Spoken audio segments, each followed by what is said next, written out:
Hola, bienvenido, bienvenida, bienvenidos a mi canal y a un nuevo vídeo. Además de la archiconocida Alhambra, Granada cuenta con otros monumentos, casas y palacios de la época del andaluz.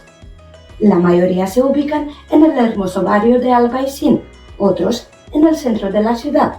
Y lo mejor, las entradas son económicas, incluso gratis. Hoy la Elvira y yo hemos preparado un recorrido por los monumentos andalusíes granadinos y otros lugares que merecen una visita si estás en Granada. Y solo gastaremos 10 eurillos. Visitaremos el Palacio de la Alhorra, el Bañuelo y las casas moriscas Horno de Oro y Chapís. La entrada a estos monumentos cuesta 7 euros. Otro lugar que merece una visita es la Casa de Zafra. La entrada a este monumento cuesta 3 euros. Todos estos monumentos están incluidos en la Dobla de Oro, que incluye la entrada conjunta a la Alhambra y a todos estos monumentos. Los domingos la entrada a todos estos lugares es gratuita. También gratuita es la entrada al Palacio de los Córdoba, al Patio de los Perfumes, al Corral del Carbón y al Palacio de la Madrasa.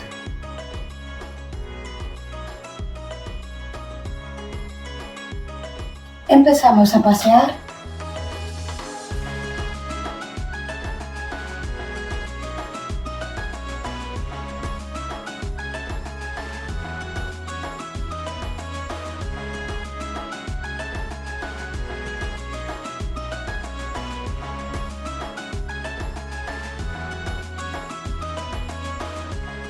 Nuestra primera parada es el Palacio Dar al-Horra, situado en el histórico barrio árabe de Albaicín, reflejo de la cultura andalusí.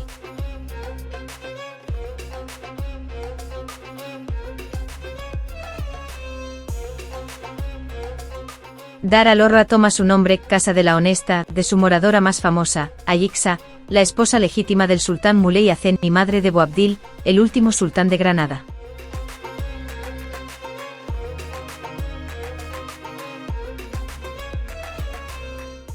El edificio es un clarísimo ejemplo de arquitectura palatina. Cuenta con 2 pisos y un torreón anexo. En su zona central, encontramos un clásico patio con alberca que distribuye todas las estancias.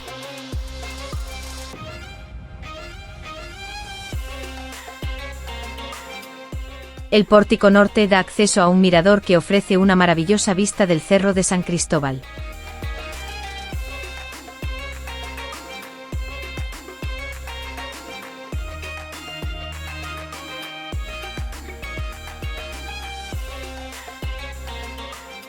Cuenta la leyenda que el rey Muley Hacén se enamoró de una esclava cristiana, Isabel de Solís, que se convertiría al Islam bajo el nombre de Zoraida.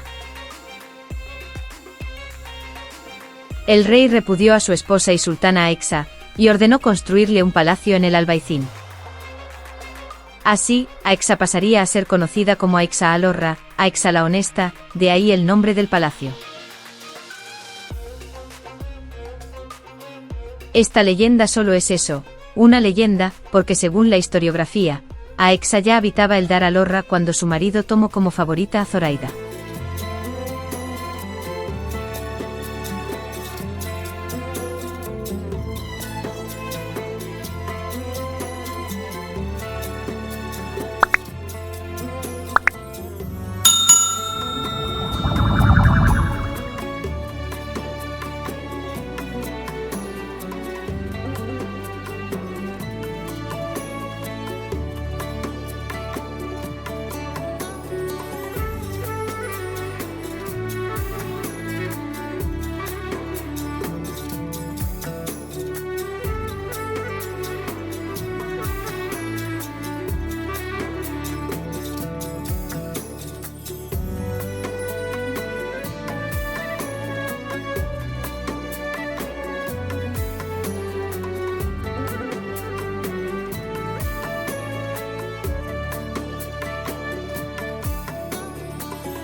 A mitad de la cuesta del Chapís encontramos este edificio formado por dos mansiones del siglo XVI de estilo mudéjar. La casa más pequeña perteneció a Hernán López el Ferí, sin embargo, el nombre Casa del Chapís se debe a la vivienda más grande que perteneció al morisco Lorenzo el Chapís.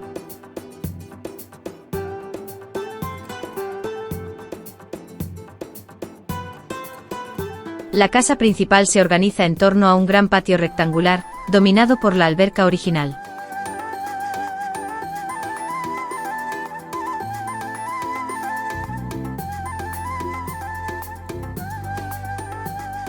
Desde el patio se accede a un hermoso jardín. Las casas fueron expropiadas en 1571, por la participación de sus respectivos dueños en el levantamiento de los moriscos, y en virtud de la Carta de Incorporación de Felipe II, pasaron a formar parte de la corona castellana.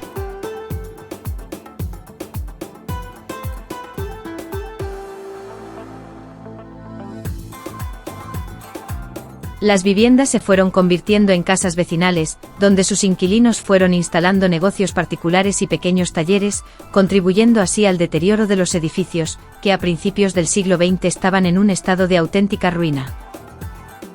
En el interior acogen la Escuela de Estudios Árabes, dedicada al estudio de la sociedad y cultura del Al-Ándalus.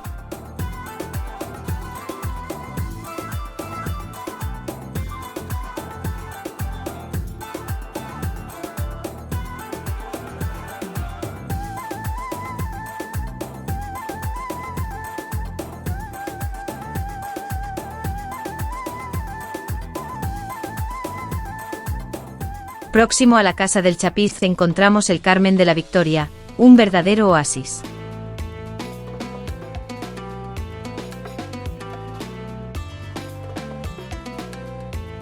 Los cármenes eran construcciones domésticas que constaban de una o varias casas, un jardín y un huerto.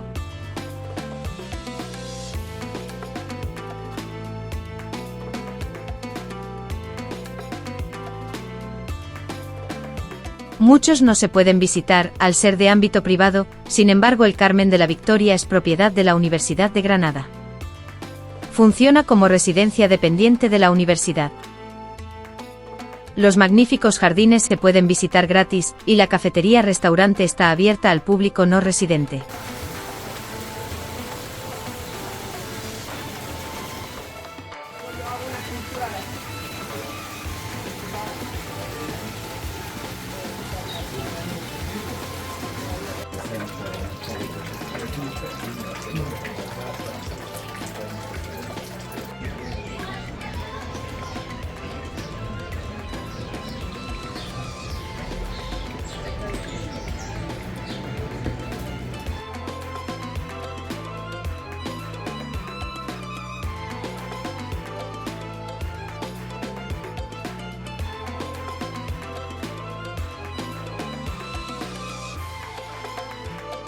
A través de un jardín, en el que destaca una avenida de cipreses, llegamos al Palacio de los Córdoba.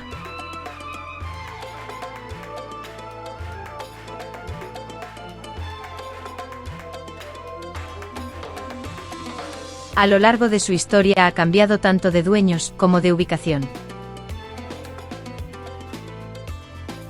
Construido entre 1530 y 1592 en la Placeta de las Descalzas, fue trasladado en 1960 a la Cuesta del Chapís, su actual ubicación.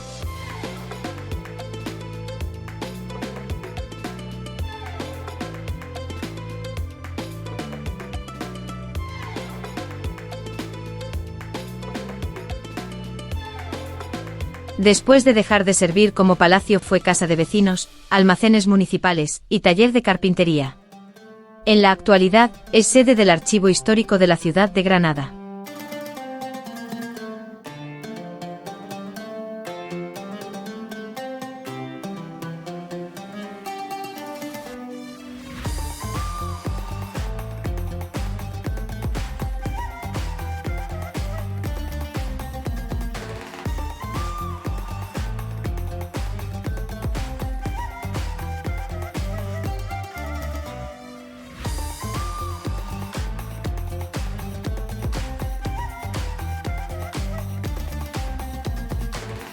La Casa Horno de Oro es un nexo perfecto entre la arquitectura árabe e hispana. Se construyó al poco tiempo de la Reconquista por alguna de las ricas familias moriscas que levantaron sus viviendas en estos barrios para alejarse del contacto con los cristianos. Toda la vivienda gira en torno a un patio cuadrilongo, centrado por una pequeña alberca y enmarcado por 2 pórticos.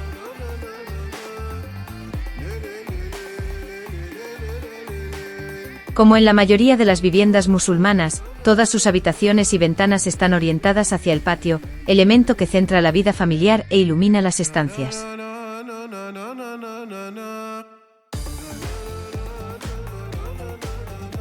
Las estancias de las casas árabes podían tener diferentes funciones a lo largo del día, podían pasar de sala de reunión durante el día a ser alcoba por la noche.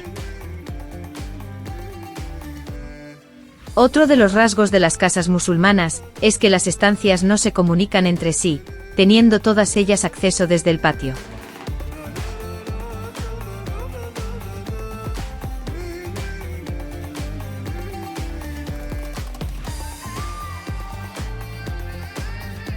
Tras la expulsión de los moriscos, la Casa Horno de Oro fue corral de vecinos hasta el siglo XX, siendo entonces adquirida por el Estado y restaurada.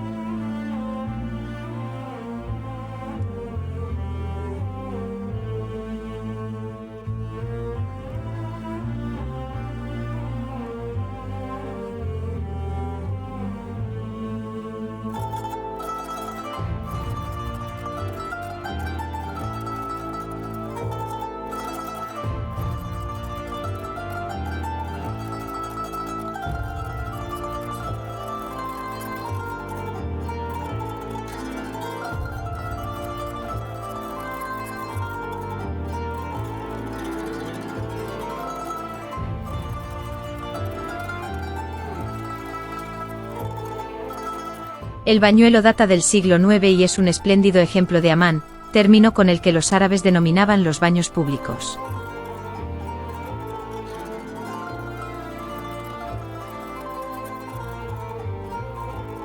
Su verdadero nombre es hamam al-yazba o baño del nogal, pero se le conoce con el diminutivo de el bañuelo, por ser más pequeño que los baños reales de la Alhambra. Tras la Reconquista cristiana, los baños árabes fueron prohibidos en España, porque se comparaban a los burdeles. El bañuelo es uno de los pocos que sobrevivieron.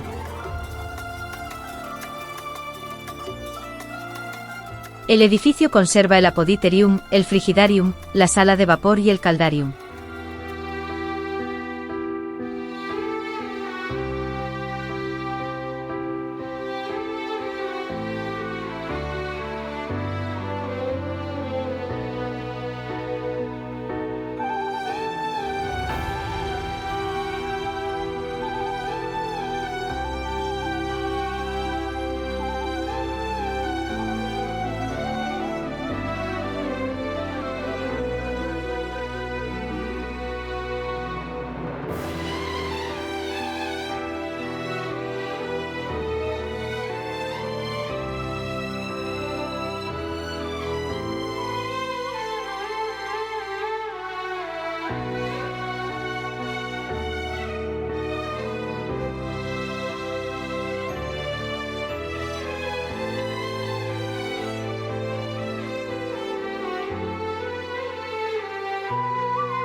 Al igual que la mayoría de las casas árabes, el exterior de la casa de Zafra es sobrio, escondiendo el lujo y las comodidades de ojos extraños. La casa también representa la tipología de casa nazarí. Se organiza en torno a un patio rectangular con alberca central, flanqueada por pórticos que dan acceso a las salas nobles de la vivienda.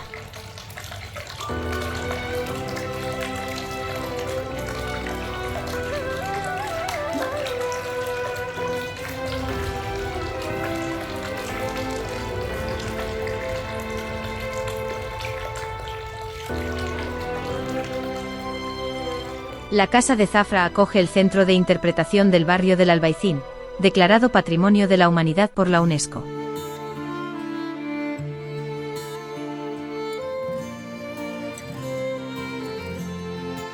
¿Por qué un nombre castellano para una casa árabe? Tras la conquista de Granada, los reyes católicos recompensaron a sus súbditos más leales con propiedades en Albaicín. Esta casa fue cedida a Hernando de Zafra, secretario de los reyes, que jugó un papel importante en las negociaciones de la redención.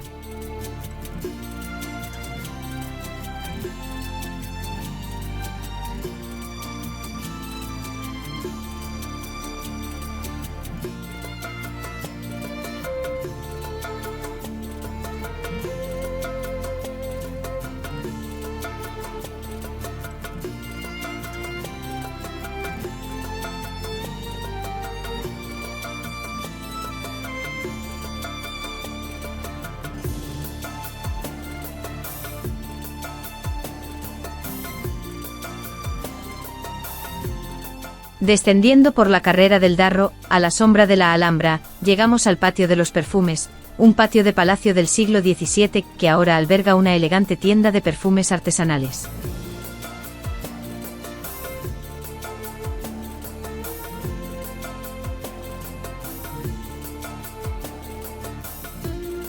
Es muy llamativa la variedad de colonias y perfumes con olores muy agradables y pintorescos.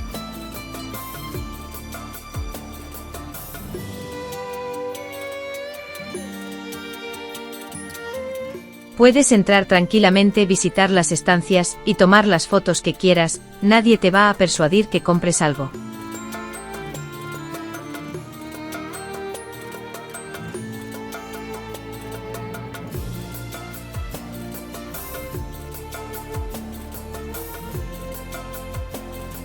La Plaza Nueva es la plaza más antigua de Granada. Solía ser el epicentro de la vida cotidiana de la ciudad, hoy es un buen lugar para sentarse y tomar algo en sus terrazas.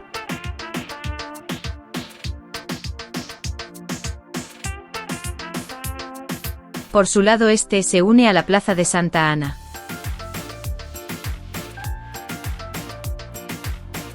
Por las tardes en la Plaza de Santa Ana puedes presenciar un auténtico espectáculo de flamenco.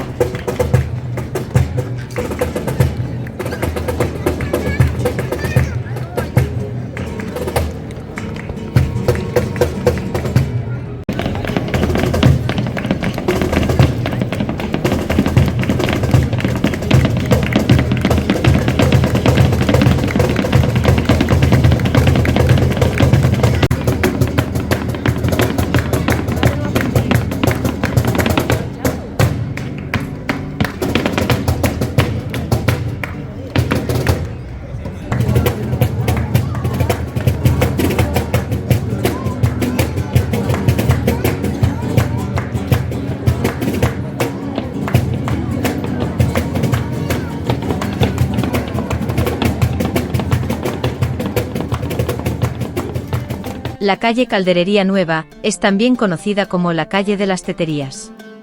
Adoptó este segundo nombre por la cantidad de locales que sirven todo tipos de tés.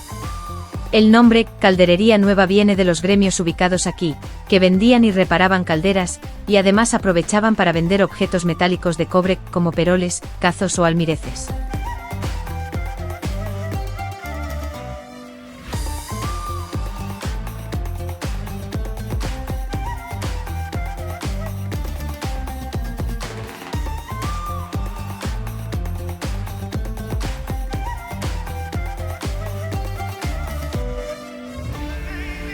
Uno de los lugares con más tránsito de Granada es la Plaza de las Pasiegas. En la plaza no puede pasar desapercibida la majestuosa Catedral de la Encarnación.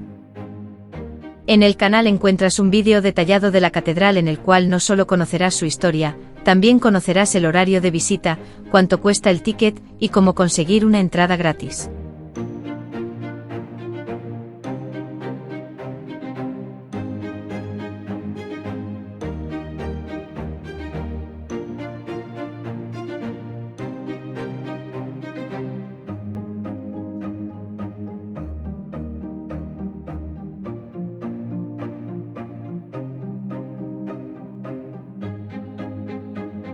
Enfrente de la Capilla Real, se alza este majestuoso edificio que fue la primera universidad del Al-Ándalus y posteriormente el primer ayuntamiento de Granada. La madraza, que en árabe significa universidad, fue fundada por Yusuf I en el siglo XIV. Aquí se impartían clases de matemáticas, medicina y derecho. De la época nazarí se conserva el oratorio con un precioso mihrab y su hermoso arco. La decoración recuerda a la Sala de los Reyes de la Alhambra.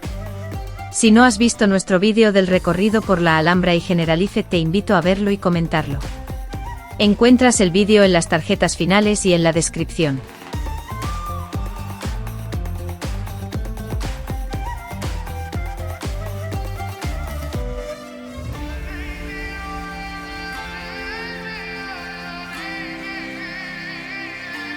Después de tanto caminar, haz una parada en la Plaza Bib Rambla, posiblemente la plaza más hermosa de la ciudad. La plaza debe su nombre a la puerta Bab al-Ramla, o Puerta del Arenal, una de las antiguas puertas de la ciudad. En la época nazarí aquí se celebraban fiestas. Tras la reconquista cristiana en Bib Rambla se llevaron a cabo los autos de fe. También en esta plaza fue donde el cardenal Cisneros mandó a quemar los libros y manuscritos árabes saqueados de la madraza, una pérdida cultural e histórica incalculable.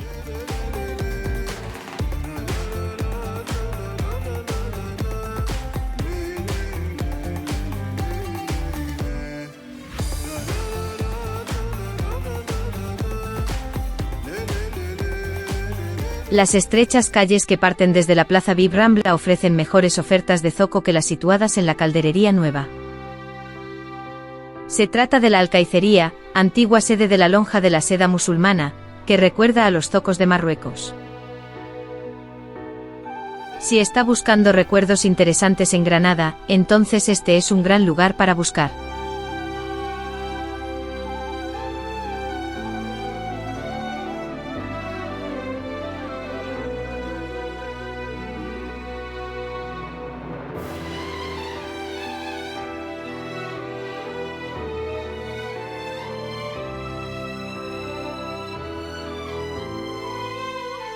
El Corral del Carbón data del siglo XIV y es la única alhóndiga nazarí que se conserva en España.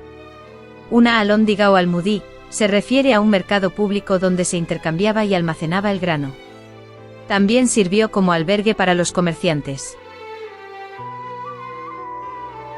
El nombre proviene del uso que se le dio a partir del siglo XVI, cuando aquí se alojaban los comerciantes de carbón. Más tarde también se utilizó como corral para representaciones teatrales.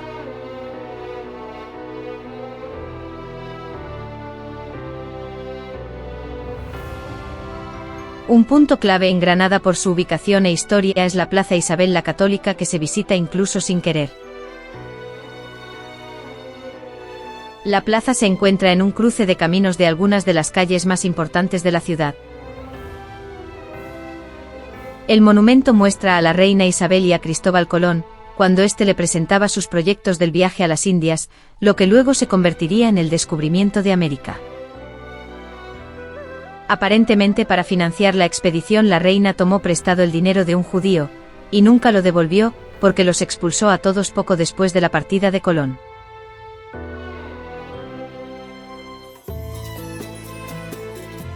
¿Qué tal? Un poco largo el recorrido, pero creo que todos esos lugares merecen una visita. ¿Opinas lo mismo? Como la persona no vive solo de cultura, en el próximo vídeo te recomendaré algunos sitios para comer. Te espero. Hasta pronto.